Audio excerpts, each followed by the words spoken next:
We're back with our panel. Peggy Noonan is a columnist for the Wall Street Journal and a CBS News contributor. Jamelle Bouie is the chief political correspondent for Slate magazine.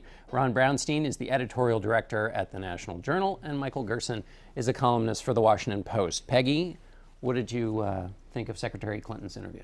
I thought it was unusual for her. I thought it was quite composed, direct, quite collected. It isn't that she changed, I think, too many of the things she's been saying for a while, but she seemed awfully comfortable. My own view was that she made mistakes on the issue of Planned Parenthood and late-term abortion when she didn't give an inch. She essentially said, Planned Parenthood, it's just fine. Late-term abortion, very complicated, but no, she won't be opposing it. These are issues that I think people are ready to be very thoughtful on, compromising on, and not extreme on. So I think we'll be hearing something about that. I was struck by how conversational she was. I mean, you know, often when she gets on a kind of a news interview, her shoulders kind of metaphorically clench, and she had kind of her daytime demeanor. I mean, she was very approachable and maybe a little overly dismissive, I think, of the questions on the email.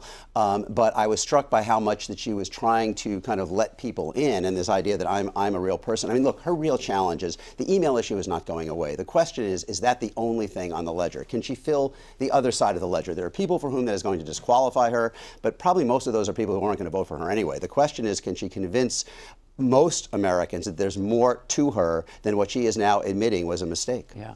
Jamelle, this comes at a time in strategy for the Clinton campaign where they're trying to put her more out in front. Assess where that strategy stands, where her campaign stands.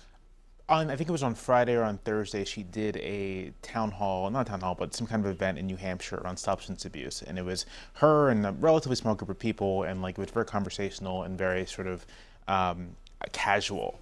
And if those are the kinds of events the strategy is focused on, I think it's going pretty well. She came across very well during the entire event. And obviously that's not reaching millions of people, but consistently, steadily, over the course of a couple months, it reaches a lot of people, and it does show people a different side of Clinton than you see on a national interview or in a speech. Yeah. What do you think, Mike? I do think that the Clinton campaign has often had the flaw of saying we need to be more transparent and human. Like, actually need to be more transparent. Yeah. And I think she did some of that today. She was casual, maybe some of it a forced casual, but she was, you know, she responded really well. But I think Democrats are wondering, is she going to show appropriate urgency? Her approval numbers are the lowest they've ever been, since lower than any time at the 2008 election. She's lost ground among women. This is a serious problem here.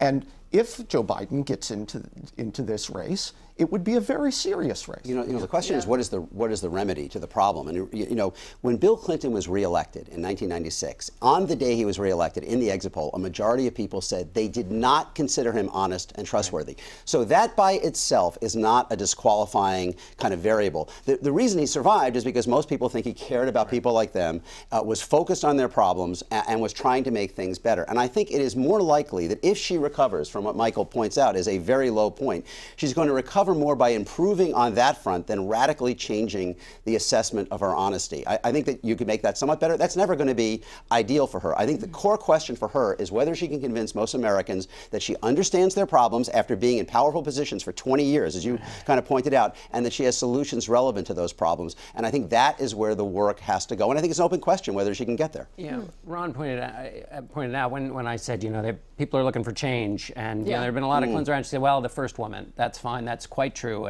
and that would be historic. But we know that that's not what they are. So what's your reaction to that? Mrs. Clinton has been part of the American establishment, operating at the part of American national political life for a quarter century now.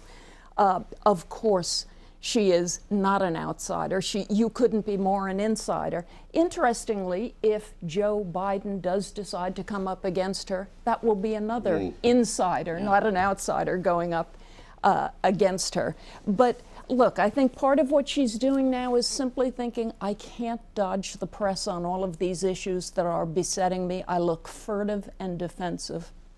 So she's come out here, and I think she'll be coming out probably a great deal more as we see what happens with Mr. Biden and what that represents. It's amazing how lowering poll numbers do that. Yeah, it makes you friendly. All of a sudden, Sunday shows are a lot more attractive To the outsider or all politicians. To the outsider question, though, I'm not actually sure the Democratic electorate is so allergic to insiders. I mean, if you look at the people who have the highest poll totals, they are Secretary Clinton and Joe Biden.